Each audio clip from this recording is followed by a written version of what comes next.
Welcome back to my YouTube channel. Let's not waste time. Straight talk about the KTM 390 Adventure, which is creating a big impact for the adventure riders like me. People who don't know that I have traveled on my first generation KTM 390 Adventure from Mumbai to Northeast, which is Sikkim, Siliguri, and a lot of places. Besides that, I've also done Ladakh on it. Post Ladakh, I have taken it to Goa and a lot of other places, and I've nearly clocked around 12,000 kilometers or so. Now, a lot of people know that I did sell my Odyssey. Yes, that was the name of my KTM 390 Adventure, and that time I knew that the new variant is going to come, basically the next generation. And the next gen did appeal a lot to me, and I decided to sell my bike. And I did have other motorcycles also, so that was not a challenge for me to stay without an adventure motorcycle for nearly a year. Yeah, I was anticipating this bike to come earlier, and the best thing is I could see it at the India Bike Week, have a touch and feel. I could not ride it though. However, I have ridden the 390 Duke, and that engine is top class. So I will not go in technical specifications because that's very much available on the website. You can go to KTM India, check all the models out. The website is really simplified and kept it right there. And the biggest news is that they have not only launched the 390 Adventure, they have also launched the X variant and also the 250 Adventure, which is shocking for me because they've tried to give the 250 category also everything what a 390 Adventure has. Let me break this down properly.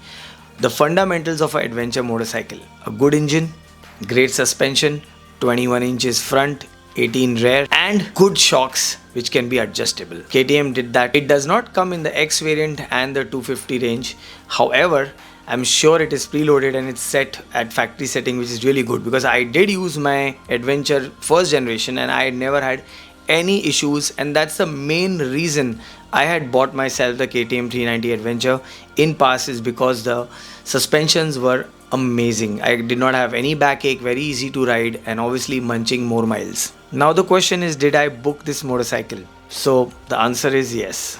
And yes, I could get an early delivery, but it all depends on how I arrange my finances because I do have to apply loan and a lot of things. I'm really excited to get this motorcycle as soon as possible so I can start my 2025 adventure rides, which I was waiting for the entire year. Now I'm sure you guys are thinking that I'm such a Royal Enfield guy. How did I not go for the 450 Himalayan? Though I've ridden it quite a lot, I did Konkan ride and lots, and it's a fabulous motorcycle. So there's a direct comparison between the Himalayan 450 versus the KTM 390, which is coming up, because most of the power specs are nearly same. In fact, KTM beats it bit on the high range, especially power to weight ratio. Now, keeping all this in mind, you guys must be thinking that there is no other competition to this bike because this is top notch. But no, there are more bikes coming, there are more motorcycles coming, especially the BMW 450, which is going to be a parallel twin. And I'm sure you guys are like, I'm a sucker for parallel twin, why am I compromising for a single cylinder? Now, I'm not saying that go and book this motorcycle right away, but I was actually waiting for this bike because this fits my bill. This fits my way of riding because the slim seat and everything really works for me. It's not that the BMW won't have, or the TVS may come out with a new one. Triumph might come out with a baby tiger. I have no idea about that. These are all rumors, but I just thought I'll share that on my platform to let you guys know there's a lot of motorcycles by, I think mostly by Diwali, they should be around the corner. So if you want to wait and try other brands, you can work it out. But once you are a sucker for a brand and you know the DNA, how the motorcycle performs, like for example, I know the Himalayan would always perform really good. I even like the previous generation BS4, BS6 because I've ridden them all and I've ridden them extreme. So I was a Himalayan fan and I am still a Himalayan fan. However, for my riding style and everything, I prefer for adventure a lighter motorcycle, and that's why I did buy my previous generation KTM, which I did decent with, long haul panniers and everything. Great setup by Auto Engina and great crash guards, and the bike was really flying when I did great terrains in Ladakh. However, I was, it was as a rider, our main goal is to make every bike perfect, the perfect kind of motorcycle, which does not exist, but we try our best to come close to it, and I'm sure KTM heard that. There are two variants available. One is in orange, one is white, and the introductory price is 3,67,699. I'm sorry, it is the ex-showroom Delhi price. The 390 on-road price for Mumbai would be 4,41,326 rupees. Yes, and if I go for loan, you guys can do the math, you'll get the idea. This price is nearly around 6 or 7,000 more than my previous adventure, generation 1 of the KTM 390 which I had purchased. So it's not bad, and in this I get a complete revamp. And if you look at this stunning motorcycle, a lot of people are not happy with the looks. I am the opposite. I like such Dakar look, tall visor comes with a beak this time, which I really like. The off-road setup, tires which is 21 and 17, which is ideally good for 18, but that will be, I think, in the R if I'm not mistaken. Spoked wheel with tubeless setup, and when I say tubeless, well, they said it will be tubeless tires without tube. So it's not that just the tire is tubeless, the rims are designed that way. So there is an electronic orange which I actually really liked because it gets a white handguard, but handguard I would be doing a lot of mods. You guys know that I'll be coming out with a lot of videos once I get hands on this motorcycle. I have taken the ceramic white, and obviously there'll be decals in future coming up. I already thought the name of my motorcycle. Any guesses? Comment down below. Well, the engine is 46 PS power, 39 Nm of torque at 6,500 RPM. LC4C engine of the Duke, the new generation Duke, which I rode also on the track. So I kind of know its capabilities, and that's the reason I was very excited for this motorcycle. I know it's not very torquey what adventure bike needs. However, I'm waiting for the surprise if they've changed the sprocket setup, the chain link setup, or maybe even the tuning. So let's fingers crossed for that. MTC, ride modes, cruise control, most important, quick shifter stays, and it's now called quick shifter plus. That means I think it's a little better variant.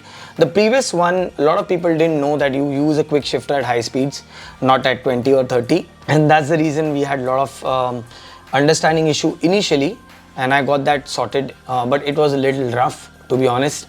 TFT screen looks promising. I have a feeling they'll have a turn-by-turn navigation, not a proper navigation pod, because that is completely a different thing. So maybe let's see how we work that out. You have to see my vlogs. Connectivity would be there this time. So do not underestimate the Adventure X, because if you personally look at it, it looks stunning and it does speak adventure. So the 250, what I liked about the 250 Adventure, the X and the Adventure, that the flow is same.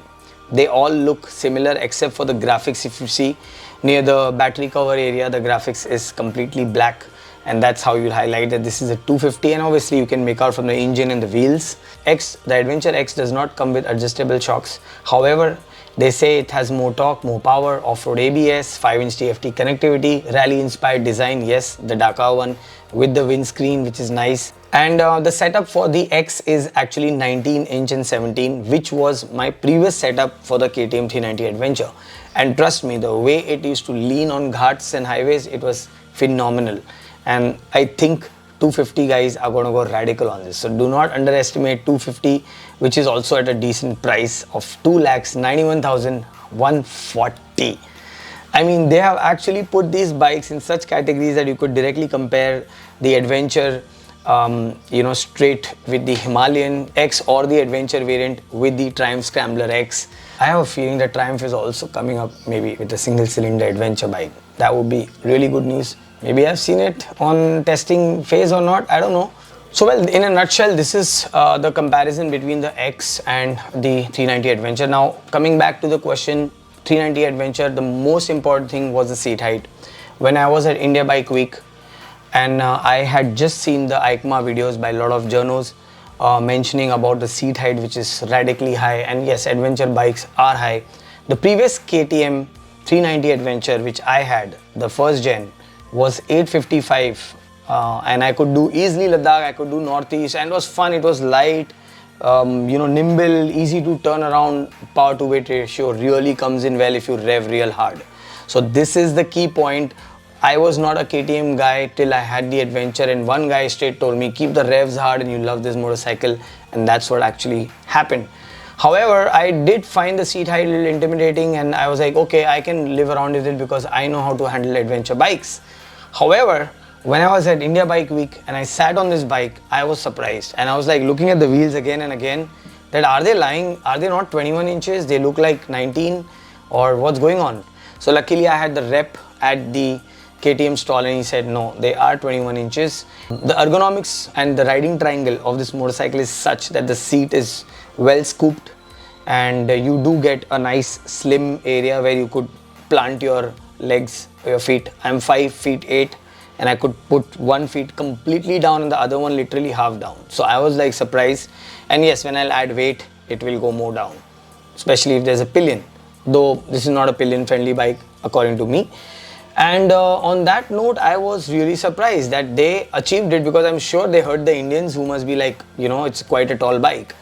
And the seat height is sorted, tires are sorted. So I was like, they have answered all the questions, and KTM is saying, oh, give me your money, man. So that's what happened, and that's how I booked this motorcycle. Comment down below if you have any queries about this, because I've done a decent research about the adventure motorcycle, and I have really planned my future rides, which are going to be radical. I've done mostly Spiti, Ladakh, you know, Mumbai Northeast, Mumbai Kanyakumari and whatnot.